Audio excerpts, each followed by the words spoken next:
Hey, science stars, ready to become immune system experts?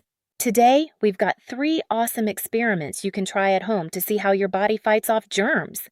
Experiment 1. Glitter germs. First up, glitter germs. Rub some glitter and lotion on your hands, then give a high five to your friends, or touch a few things around you. Uh-oh, the glitter spreads just like germs do. Now try washing your hands with just water, and then with soap. Which one works better? That's how your skin and soap help your immune system. Experiment 2. Moldy Bread Challenge. Next, let's grow some mold. Take 3 slices of bread. Touch one with dirty hands, one with clean hands, and one with gloves. Seal them in bags and wait a few days. Which one gets moldy fastest? This shows how germs love dirty surfaces and why your immune system works hard to keep you safe.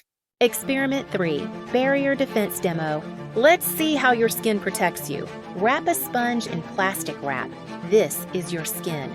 Now pour colored water over it. The sponge stays dry, right? But poke a hole in the wrap and try again. Uh-oh, the water gets in. Just like germs sneaking through a cut. That's why your skin is your first immune shield. Wasn't that fun? These simple experiments show how your body protects you from germs and how you can help it stay strong. Don't forget to like, subscribe, and join us next time for more science adventures, only on SciKids Academy. Bye for now.